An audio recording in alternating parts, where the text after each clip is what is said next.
The most terrifying word to a manipulator is only 2 letters long.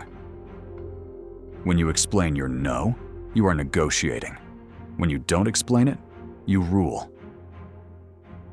From the moment we learn to speak, society begins programming us with a deeply flawed, highly dangerous piece of psychological code. We are taught that the word no is inherently rude, aggressive, and socially unacceptable unless it is immediately followed by a lengthy, apologetic justification.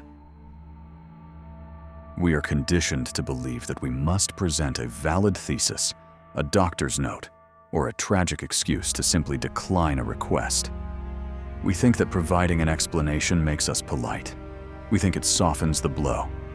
But in the dark reality of psychological power dynamics, an explanation is not politeness. It is a surrender of your sovereignty. To a master manipulator, a narcissist, or a highly toxic individual, your explanation is blood in the water. They do not ask why, because they are genuinely curious about your reasoning, or because they respect your boundaries. They ask why, because they are aggressively probing your defenses. They are looking for a crack in your armor. They are looking for a variable they can argue with, a logic they can twist, or an excuse they can easily dismantle. The moment you offer an explanation, you have unknowingly stepped onto their battlefield. You have handed them the exact weapon they need to break you down. Let us analyze a very common, everyday simulation. A toxic coworker or an emotionally draining partner asks you for a massive, unreasonable favor that crosses your boundaries. If you say, "No, I can't do that because I am really tired tonight, and I have a lot of work to catch up on," you think you have set a boundary. You have not. You have just initiated a negotiation. The manipulator will instantly attack the variables you provided. They will say, "Oh, it will only take 10 minutes. You can sleep later." Or, "I helped you last month when you were busy. Why are you being so selfish?" Because you offered an excuse, they invalidated it. And now, if you say no again, you look unreasonable. You are trapped in their logical maze. There are 3 versions of a weak no that manipulators love. The first is the exhausted no. You say, "I can't. I am tired." Now they only have to convince you that you are not tired enough. The second is the apologetic no. You say, "I'm so sorry. I really wish I could." Now they can use your guilt as a handle. They will push on the apology until it turns into compliance. The third is the conditional no. You say, "I can't today, maybe another time."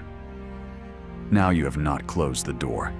You have simply invited them to return tomorrow with a new angle. A manipulator does not need your full surrender immediately.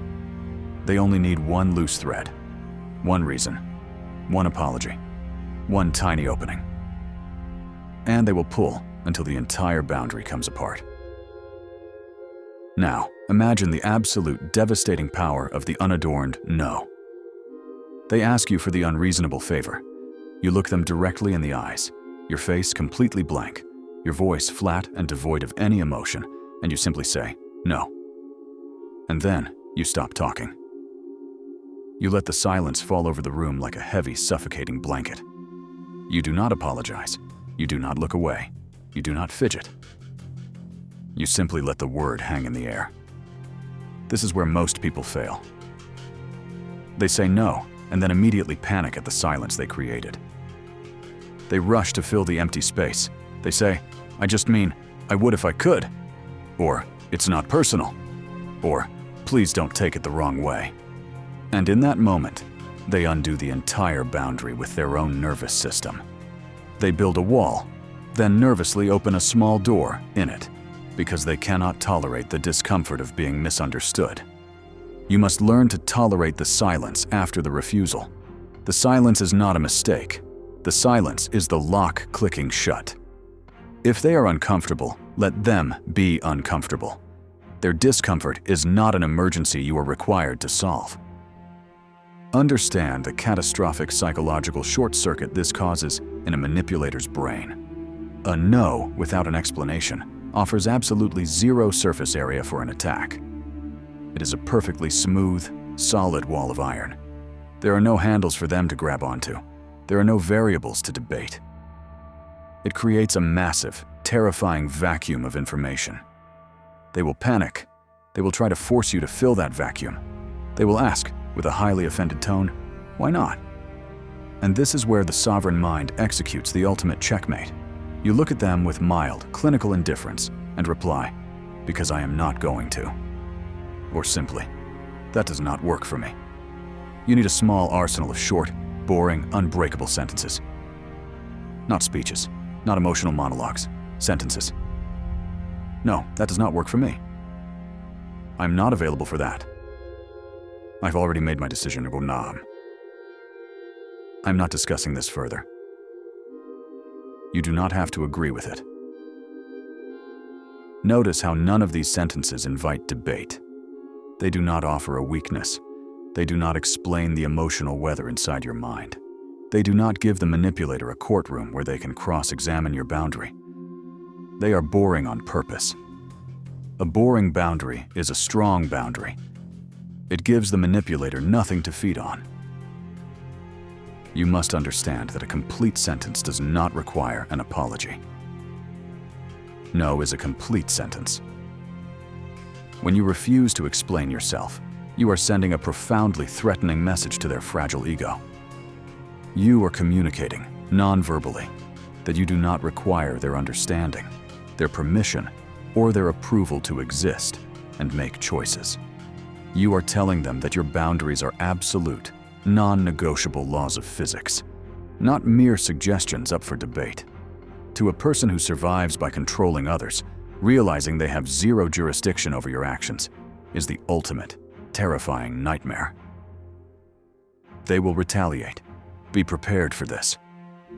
Because they cannot argue with your logic, they will attack your character.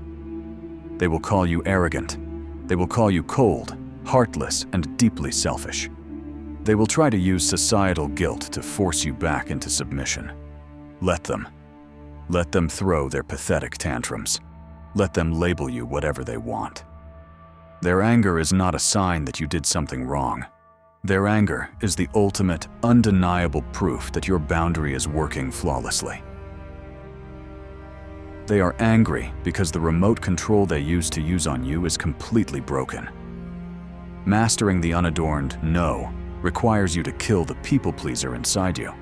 You must become incredibly comfortable with being profoundly misunderstood by fools. You must embrace the awkward silence. Every time you say no without an explanation, you are buying back a piece of your soul. You are reclaiming your highly valuable time, your vital energy, and your absolute sovereignty. The world respects those who respect themselves. And there is no greater display of self-respect than a quiet, unapologetic, unmovable refusal.